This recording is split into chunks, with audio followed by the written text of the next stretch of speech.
representing Wales.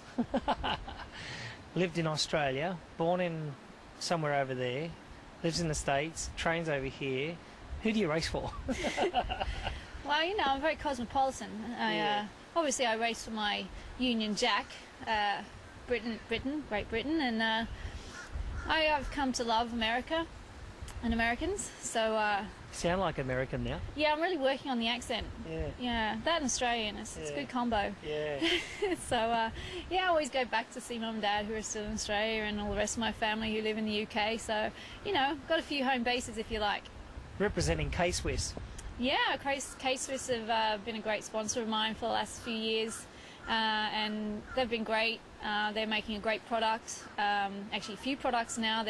Their racing shoes came out in Kona, and I'll be racing in them here in the 70.3 Worlds. And also, I mean, I have to say their training shoes are so good. The designers made such a good job, and my marathon training has been so comfortable wearing the training shoes. So yeah, K-Swiss are doing a great job. K-Swiss are the official run sponsors of the Foster Grant Ironman World Championship 70.3. Absolutely. So K-Swiss on the run leg, look out for those. I had an American one and an Australian one on my feet in Kona. Yeah, I'm trying so to you get can run them... an American and a Great British flavour. Yeah, you know, I have to get the stars off the Australian one to get myself a Union Jack. That's right, yeah. I think they might have a Union Jack. I think I noticed that. Yeah. No, in Kona I think they had one. You'll have to ask Eric. But anyway, it was very nice. Okay, fourth in the first year, third last year, climbing up the ladder as we were talking about before we came on air, and second or first this year. That sounds good, doesn't it? Yeah, I mean, I don't think it's a hard ask. I've raced this race a few times now. I'm a bit of an old face on this scene, and you know that helps. You get to know the course a lot better, your competition a lot better, and people also fear you, which is always good. Yeah, absolutely. And a couple of weeks ago, about 3 weeks ago, you actually got a cold, which was a real bummer. It was bad timing for that. It was your first cold of the year, and it was the first time that you had to really take some time off training, and you're probably at your fittest all year. Disappointing, wasn't it?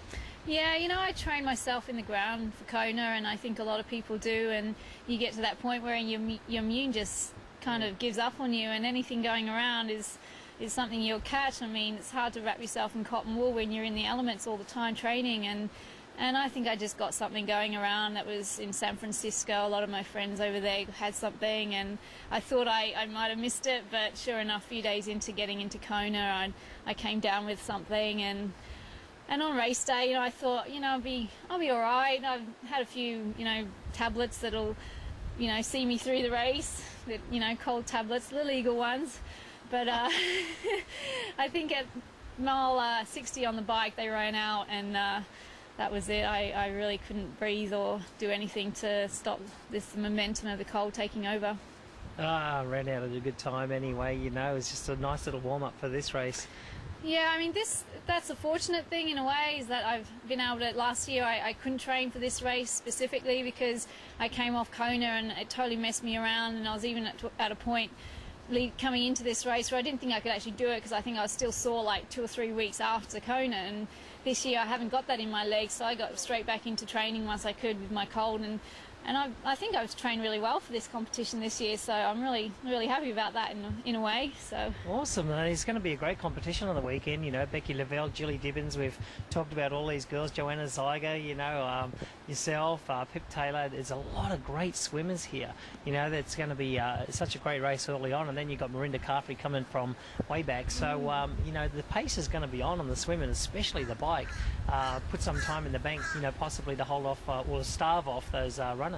Yeah, I mean, that's the way I like to race. It's the way I race from shorter distance races, was racing from the front and having, you know, that scared feeling of people catching me from behind. So in actual fact, this is the way I like to race. It's great that there's other swimmers here in the field, which is always something that is lacking in the Ironman distance, is the stronger swimmers. And so for me, this race is something really special because I think I can use my strengths a lot more than I can in Kona. And, you know, it's just unfortunate that, you know, Sam McGlone's not here to also be chasing from behind to make me even more scared, because we've had a long history of competition. But I think at the end of the day, I think there's always going to be a few girls from behind who you have to watch, and Marinda's definitely one of them. Yeah, I don't think you'd be too disappointed standing up on stage Saturday night receiving a cheque when Sam McGlone's not here, mate, so don't worry about that. Okay, for the very cosmopolitan Leanda Kay from Great Britain by way of Australia and the Bay Area, where anything happens up there, and that's probably why you got your cold, but anyway, we'll leave it at that. She's a 2002 Olympic distance world champion and 2005 long distance world champion, a very, very well-credentialed athlete coming into this, and surely one of our race day favourites. For Leanda Cave, I am Greg Welch for Ironman.com.